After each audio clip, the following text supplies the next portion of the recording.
Ichigo awakens by Talacha, Chapter 60, Training in the Afternoon, Squad 1, Barracks Office. Remember, my boy, patience, Yamamoto told his young student, as the master and apprentice did the most mind-numbing and grueling activity, paperwork. The moment Ichigo came into the squad, being assigned the rank of 4th seat, he was given restraints on his weights and ankles that were proportionate to his strength. After that, he was experiencing more physical and mental conditioning. Instead, he was helping Yamamoto deal with his increased workload after another 20 arrests among the nobility that prompted a near complete replacement of the next Central 46. Now, 3 days later, it was still tea, calligraphy, basic tasks and exercises, and paperwork with very heavy weights on his being. This is tedious, but I'd still rather do this than face the wars to come. Understood, Sensei. Ichigo responded, struggling against the weights on his arms to finish assigning the 200 reports that day. I was just expecting more when you had me come here under your personal supervision. Oh, there certainly is, the dragon said as he took a comforting drink off his tea. Your other teachers noted that you grow with experience, and I agree with that. The other captains have orders to attack you at random, he said as if discussing the weather. It took Ichigo a second to register what the old man said, and before he could ask, an ice dragon slammed into his side and out of the office. Like that. With Ichigo, cold, was Ichigo's thought process as the ice dragon of Horimaru dragged him away from the barracks and into the open. Hado to the 3, Sokatsu, he yelled out, vaporizing the dragon in an instant with superheated flames. The second the flames died out, Ichigo felt something coming from behind. He turned to see Gomaru with his large ghostly shikai coming down on him. Crap, he thought as he solidified his defense as the blade slammed into him and sent him into the ground below. He still felt the wind knocked out of him as he crashed into the ground. He pushed himself up just as the phantom blade of thinking came down again and again until Ichigo caught it. The blood pulsing through his veins as he threw the blade off and flashed in front of Komaru. With a roar of strength, he slammed his fist into the large man beast's stomach and sent him flying. Almost immediately, Soifun took his place and retaliated against Ichigo. With the weight on his being, he was barely able to block most of the attacks and was soon subjected to many rapid strikes on his face and torso before a palm strike to his chest floored him. As he pushed himself up, gasping for breath, he sensed more ice dragons coming while Soifun prepared to stomp his head in. Want me to come in? He heard the warped voice of Sanketsu ask.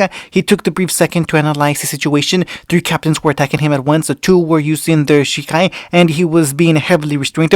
I'm always ready. Just say the word, he said, under hungry for battle, evident in his tone. Ichigo felt like he shouldn't do this, but he also hated to lose. Get him, he told his spirit, feeling Sangetsu smile in his mind. Just as Soifon's foot was about to smash Ichigo's head in, Sangetsu manifested and sent her flying with a single kick to her face.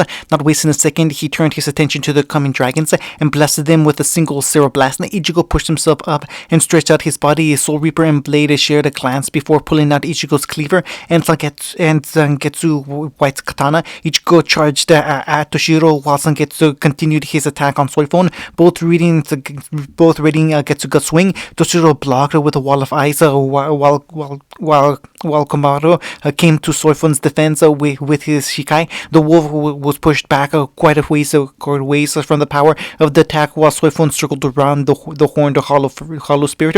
Soifon circled the spirit as she reached Sangetsu. Sajin recovered and brought his blade down again. Sangetsu showcased his speed and dexterity by dominating the battle, easily blocking all of Soifon's attacks and deflecting all of Komaru's swings. Meanwhile, Ichigo was fending off all of Toshiro's dragons with all of his long-range abilities. You've improved, Hitsugaya yelled as he sent another wave of dragons at Ichigo. Hiding one coming from behind. Hado 91, Senju Koten Taiho, Ichigo chanted, casting a weakened version of the Kaido, but it was still enough to get the job done. The explosions blocked out the sound of the last dragon, and he was struggle with the piling ice that was enveloping him. Ichigo forcefully pried himself out and pushed off the remaining chunks to shoot forward to shoot towards the small captain, getting close enough to slam the hilt of his blade into his Hitsugaya's stomach. As he doubled over, Ichigo turned his blade to the blunt side and brought it down like a hammer, sending him crashing down. The hybrid shot a glance to hit Sanpakuto, pretty much playing with Soifon and Komomaru. Predators, he sighed, knowing his blade. Bakudo 61, Rikujokoro, he said, binding the young captain as he slowly got back up and locking him in place. He then joined his Sanpakuto, matching Komomaru's latest swing as Sangetsu wordlessly struck a hard blow on Soifon. She staggered before throwing a kick, which Ichigo blocked by throwing Sajin off balance and letting Sangetsu attack him. They kept that dance of teamwork going until it was painfully evident that the hybrid had won that fight. Ichigo! Yamamoto roared, freezing the three Shinigami while Sangetsu returned to his place in Ichigo's inner world. I'm disappointed in this performance, Ichigo! He dispelled the sealed restraining Toshiro before continuing his lecture. This is your training, Ichigo. Maintaining constant vigilance, adapting to a fight with unknown variables, building your experience and instinct until you know how to fight any foe shortly after confronting them, moving without thought. He scolded before reaching his student and gave him a proud smile. That said, you've shown an excellent display of your abilities and judgment in battle. It has also been quite some time since I've seen such trust and understanding between Soul Reaper and Sanpakuto. He waved his hand over Ichigo's wrist, dispelling the restraints on his body.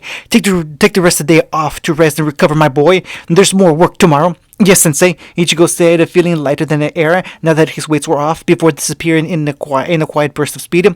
Kushiki Manor. Why am I here instead of the Shiba house? Ichigo wondered, walking to the main house of the Kuchiki family. The old feelings of tension he had before in the manor were gone as most of the staff greeted him with a smile. He came to the backyard to find Rukia in her kimono drinking tea under Byakuya's cherry blossom tree. All right, she moved back here. He smiled as he saw his wife notice him. She pulled down her tea and hurried to him. Ichigo, it's good to... She started with a smile before being interrupted by a happy cry. Ichigo! A voice came from above, prompting the two to look up as Homura materialized above them. Hi! She then dropped on top of the hybrid with Shizuku appearing next to Rukia. Sorry, she was excited, she said while Homura hugged Ichigo tightly. She's been wanting to see you again for a long time, but we were training and you were busy. Ichigo pushed himself off with the young visor hanging off of his neck. And can I ask why? He asked, prompting Rukia and Shizuku to look at each other for a moment. Rukia's our big sister, Homura said, making him look at her over his shoulder. You married her and saved us. You're like our big brother. She squeezed a little tighter before Ichigo grabbed her collar and set her down in front of him. Another pair of siblings, huh? He said, patted her on the head and getting her to purr. I'm good with that. Homura beamed at Ichigo while Shizuku smiled, and after that, they teleported away to continue their rounds. They're coming into their own, aren't they?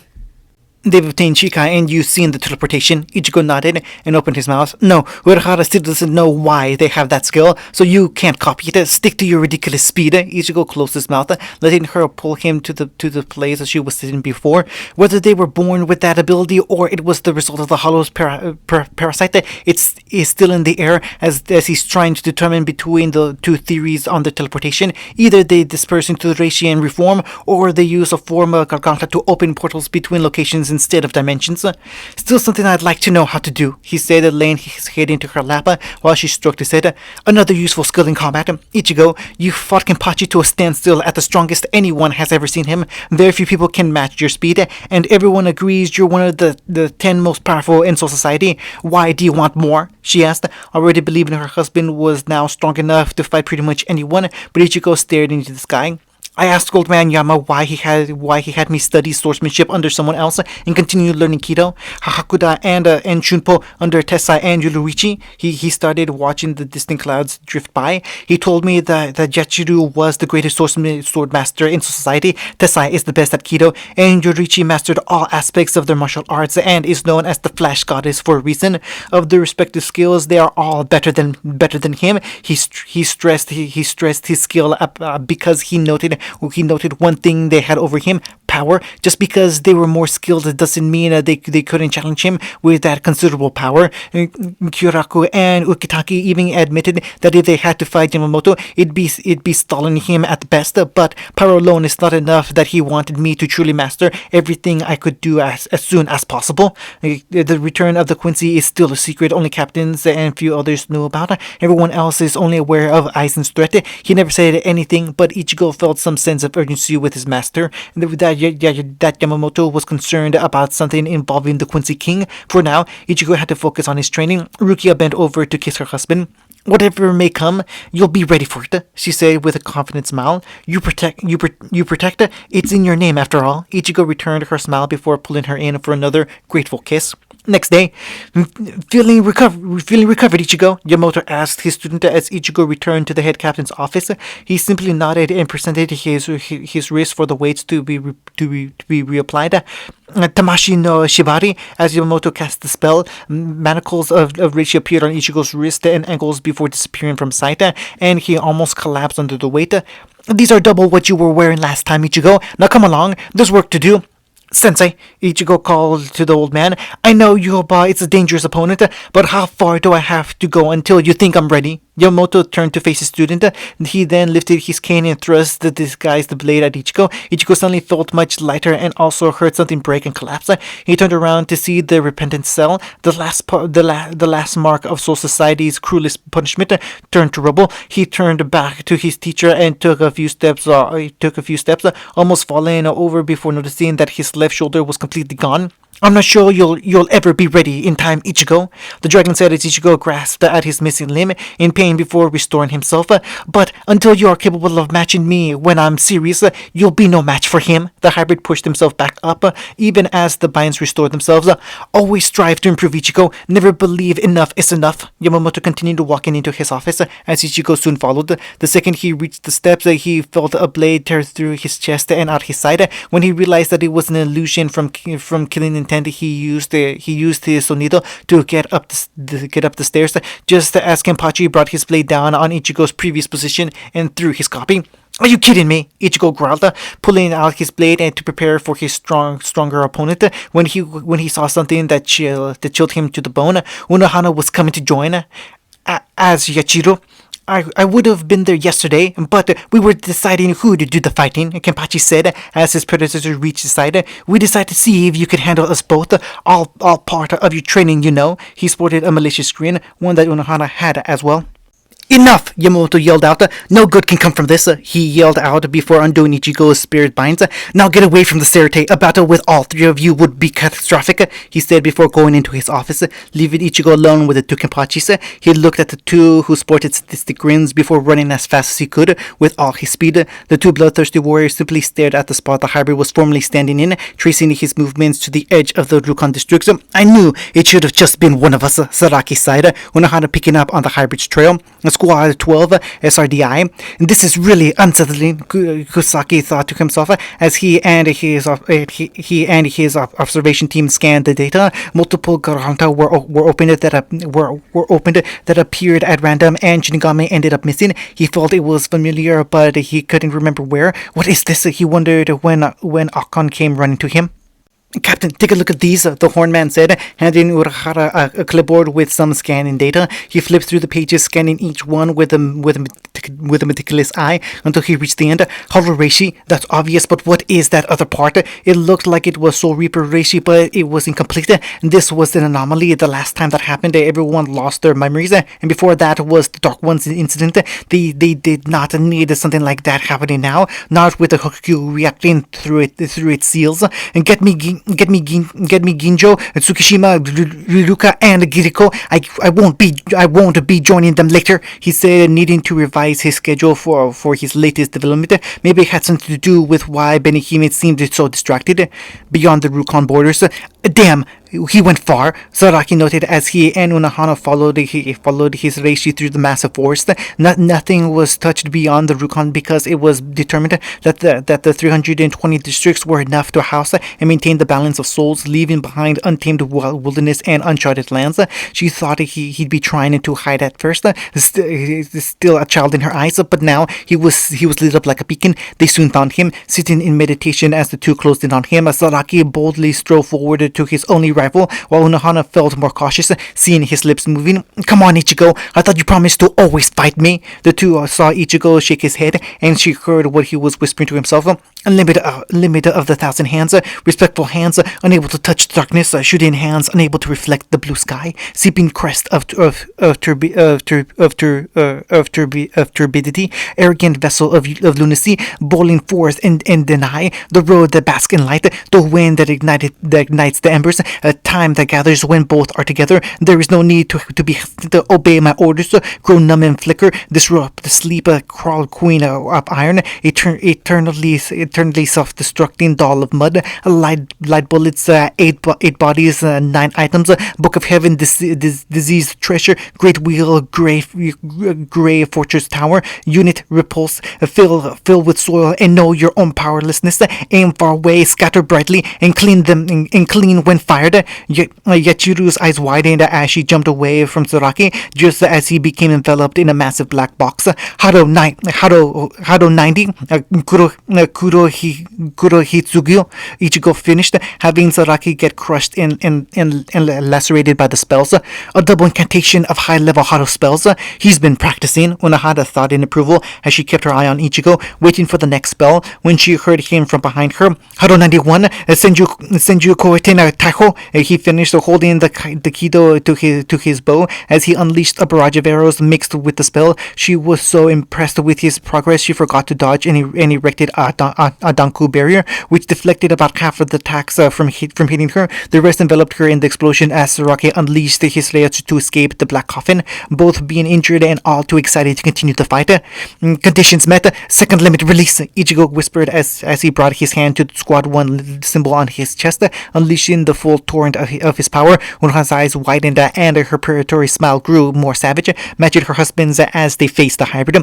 Almost there, Ichigo, the first Kenpachi thought as the two charged the hybrid. Just a little more, and you've matched Yamamoto's power, not his prime, but age has done little to slow him down. She got in front of Ichigo and swung her blade, making him duck and jump back, only to find Kenpachi's axe coming down to him. Ichigo clapped onto the sides of the axe blade and was cratered into the earth. The two juggernauts wrestled in a match of tug of war with Saraki's Nosarashi, while Unohana up from behind, swinging Ichigo's unprotected back. Her blade dug an inch into his body before stopping, and she saw the reishi pulsing in his veins. The hybrid forced Saraki's attack to the side and threw a back kick into Unohana's chest, sending her flying back.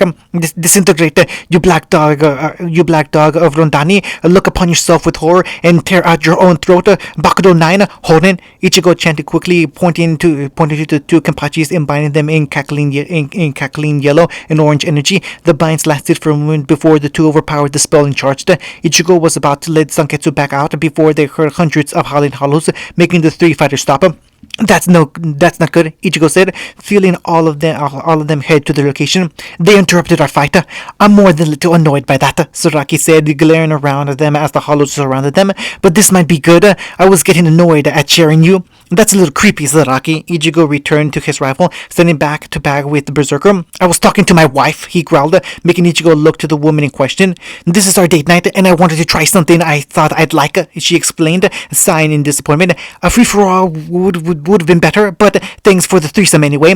I feel violated, Ichigo thought, feeling greatly disturbed as the hollows came, all kinds of them, from regular to vassal lords. This has never happened before, has it? The hybrid asked, as the vassal lorded that that resembled the werewolf charged towards Ichigo. Before getting too close, Kenpachi yelled, "Duck!" making Ichigo and Unohana crouch, leaving Zaraki enough room to spin and swing his massive axe and clear through the vassal lord and many other hollows. "There is nothing I cannot cut, for I am the Kenpachi," the man growled before saying something that chilled Ichigo to his core. "Bankai!" Moving as fast as he could, Ichigo grabbed Unohana and dashed away as Zaraki's Reiatsu exploded, the yellow light expanding to engulf much of the forested area and a good number of the lower hollows. That was the good news. The bad news was most of the Ajukas and Vassal Lords were chasing him. He believed that because of the previous Vassal Lords aiming for him, he stopped and let go of Unohana, charging his fist with Reishi. As another Vassal Lord got close to him, he turned him through his fist. "Bala!" Ichigo said, firing the attack with enough power to send the hollow flying back with a hole in its stomach, with the shockwave pushing the other hollows away. "We have to stop them here. See if you can't get the message to anyone else," he said before throwing his blade skyward as the hollows returned. Mayonaka no ha," he said, bringing his hand down with a storm of swords. Many of the hollows were felled, and the trees behind them were torn asunder as Zaraki revealed himself, now looking like an Oni demon. The two caught the hollow in a pincer attack, leaving Unohana free to use Tentekuria to project the message to everyone in the Serte. "Attention, everyone! A massive force of hollows have appeared 20 miles away from west 80 Rukon at coordinates." She continued while watching the two decimate the hollows. Except more Menos kept coming. Ichigo and Saraki were evenly separated, while three Vassal Lords followed Ichigo, believed to be sent by Aizen. "Hurry now!" she ordered with urgency as she picked up her blade. "Aizen must be after him. He's the perfect evolution Aizen craves so badly. So of course they'd come for him." And she chased them into a clearing as Ichigo unleashed more of his Reiatsu, giving it that noticeable hollow feel. What she saw after that defied all logic for her. The Vassal Lords were kneeling before him. Before she could react, Ichigo devoured all of them and unleashed a roar. Suddenly the hollows began to flee, disappearing through their gargantas and away from Ichigo and Zaraki. Soon they were all gone, and Ichigo collapsed. It wasn't soon before most of the Gotai's captains and lieutenants arrived. Urahara immediately going to Ichigo's side while Yamamoto went to Unohana. "What happened?" he demanded, knowing that she felt the same thing he did. "Ichigo's full potential." Squad 4 Barracks Hospital. Still not sure what happened. Unohana reported to Kisuke and Yamamoto, telling them what she saw and how the fight went. "What I saw at the end, and that has never happened before. Well, there's never been anything like a visored before, and there's never been anyone like Ichigo before," Kisuke responded, going over the complete history of the hybrid in his mind. It's like he takes a look at all of my predictions and go for the one I think of, but considers the least, in this case, commanding the Hollow. He said, letting the gravity of the comment sit in. So much reishi in one person is like forbidden fruits, the most intoxicating meal, but way too dangerous to try to eat. Ichigo would be constantly hounded by hollows if I didn't disguise his scent after he started training. But there's a limit to what could be held back. I thought the hollows that came after Orihime was kidnapped were hunting him specifically, but this presents new data. Are you suggesting that Ichigo could subjugate hollows? Yamamoto asked, feeling disturbed at first, but then considering the implications of building their forces against the Quincy. Hollows are creatures based on instinct, Urahara conceded, thinking of the possibilities himself. Maybe like an alpha of pack animals, or even a queen of an insect colony. Whatever it is, it could be a game changer for the war with the Quincy, and maybe the next 2,000 years. They stopped when Toshiro came in. "Is Ichigo alright?" he asked, finally having the time to come in and ask about his friend. Can he get visitors? "He's trying to sleep." Ichigo groaned out as he pushed himself up. "But I guess that isn't going to happen now." Unohana gave him a glass of water that he took gratefully down in the cup quickly. "When did you wake up?" Genryusa asked his student, worried about his mental state. "Toshiro came in and asked if I was okay," the hybrid said, feeling his head. "A throbbing headache, but I remember eating a couple of Vassal Lords before blacking out. Something I thought would stop happening after Aizen's betrayal," he said, trying to stand before staying down. "Can I take a break, Sensei?" That should be for the best, Yamamoto agreed, patting the boy on the back. Take a few days to yourself and get some rest. The training can continue later, Ichigo. He departed, planning to look at the strategies and plans for Yobok's return. As for me, Ichigo, here's what I'll need. Urahara started looking Ichigo in the eye. According to what we've learned on the Quincy, Yobok's control is close to absolute, and he'd be able to kill any of them at a moment's notice, and then he'd absorb the power. If this works, we could free any Quincy willing to side with us from Yobok's control, something that only Tsukishima can help with. The Fullbringers are setting up a facility hidden in the land beyond South 80. It should be ready in a few days, and you can test the theory. What's going to happen, and what are you going to do? Ichigo asked, knowing better than give him better to give Urahara his full trust. The man chuckled, proud that Ichigo would learn that lesson. I have something else that demands my attention, he answered honestly. Another anomaly, and I'd rather not risk another surprise threat to everyone, so I'm going to stay here and check. Tsukishima is going to test whether or not he can free you with his memory rewrite ability. Something on his person started beeping. He pulled out his phone and took on a more serious look. I have to go now. He left and Unohana joined him to make her rounds, leaving Ichigo and Toshiro alone. So, you have a few free days, Hitsugai said, using a tone that usually leads to asking a favor. Mind helping me with something? Like that. The next day, Squad 10 training field. Come on, Haineko, work with me. Rankuku complained to her sword, having spent the last 10 minutes frustrated and trying to enter Jinzen to train with her Sanpakuto. She then winced and tried to stretch her shoulders. I love my girls, but they sure give me hell with my back. Mind if I help? She heard someone ask, turning to see Ichigo coming up to her. Well, I certainly wouldn't mind, cutie. She teased with a smile as Ichigo got behind her and grasped her shoulders. He slowly began working them, focusing mainly on the parts of her that bore the weights of her breast. She hummed appreciatively as he continued to massage her shoulders. Then she gasped as she felt a strong heat from his hands. A trick my dad taught me, Ichigo explained, his hands glowing with healing Kido. My mama has big breasts too, so he developed it for her, and you should know why I needed to learn. Orihime certainly does have big ones too, doesn't she? Oh, yes, that's it. Rankiko moaned as he relaxed a knot she didn't know was there. He kept up the massage before finding himself drawn to curves along her body, and a lurid scent that flooded his noses. Before he knew it, his lips found her neck on a tender spot that made her gasp in pleasure. His hand slowly dropped to her side, tracing her waist while still using that keto spell, making her shiver and loosen up further until she was melting into him. He continued to trace his kiss from her neck until he was closing in on her lips before jolting away from their haze. Sorry, don't know what happened, he said, his hand resting on her inner thighs until backing away. I remember you smelling good, and, well, nice to know I can still snag the best guy in the Gotai. And she cheered like a kid, trying to hide her blush and arousal from him. She then settled down to try and achieve Jinsen, but like her, Heinekino was not into it, and this time for the same reason. This still isn't working. Heineko's just so moody and lazy. Pot meat kettle, Ichigo thought, reflecting on how lazy Rankuku was sometimes. He then got in front of her and sat down, getting into the Jinsen position as well. Rankuku, here's my advice. Sangetsu is a mirror image of myself, the darker and much more aggressive parts of myself, my instincts, and probably the reason I planted that hiki on your neck. He thought, idly looking at the reddening splash on her neck. From when I was a kid to my current age, I never once tried to control him, but worked with him. From your complaints, Hanako has your bad qualities, like laziness. I'm not.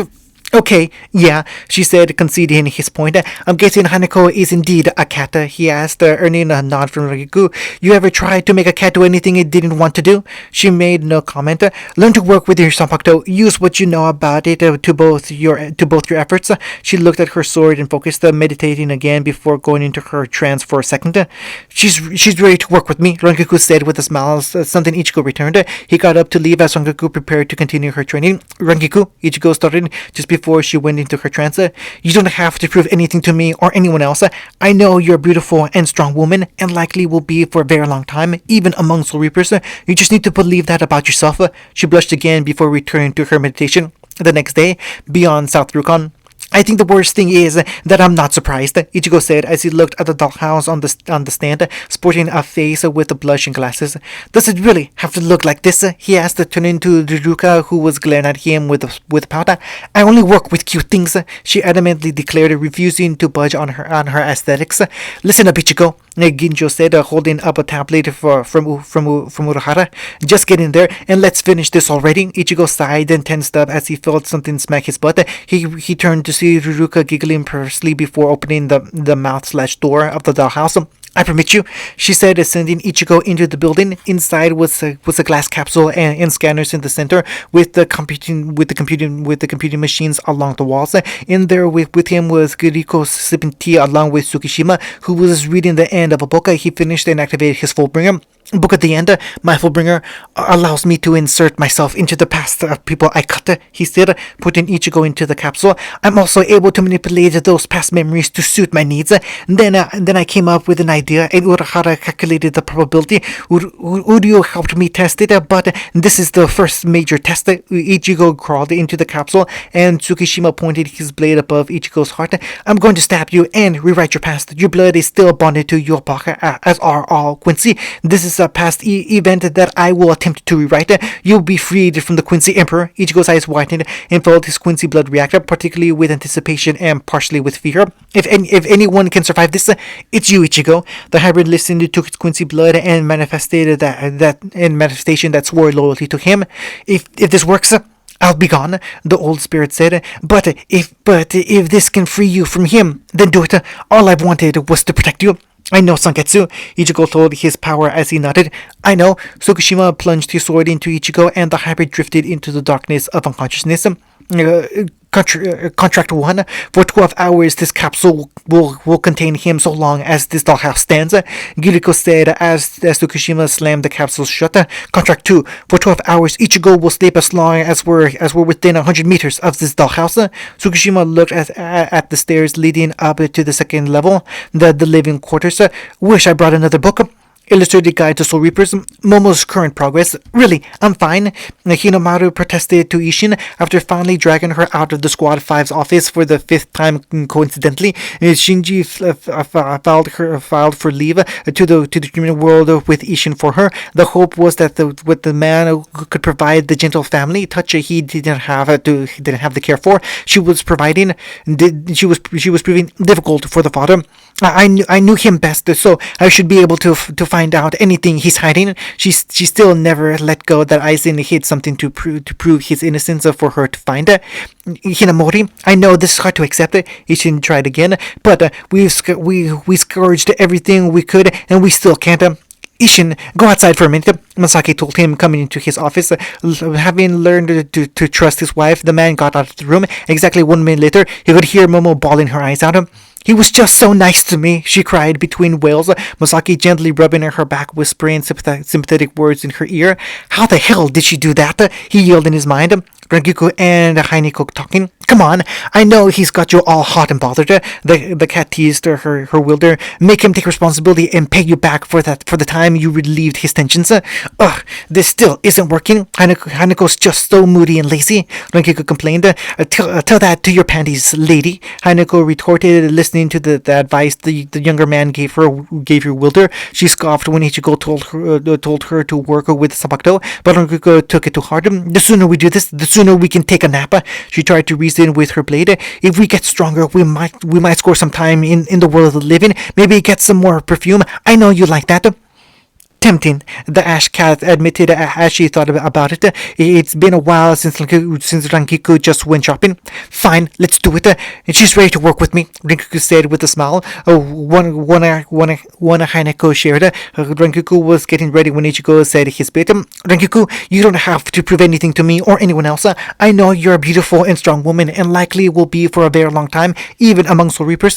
You just need to believe that about yourself, he said, making his departure. Making his departure. Haniko's response: grab him, tear off his clothes, and ride it till your legs give out. She yelled, going into heat. New abilities: Tamishi no Shibari, soul binding, Bakudo seal that attaches restraints of Kido that weighs a person down by a level determined by the caster based on how strong the target is. End of chapter 60.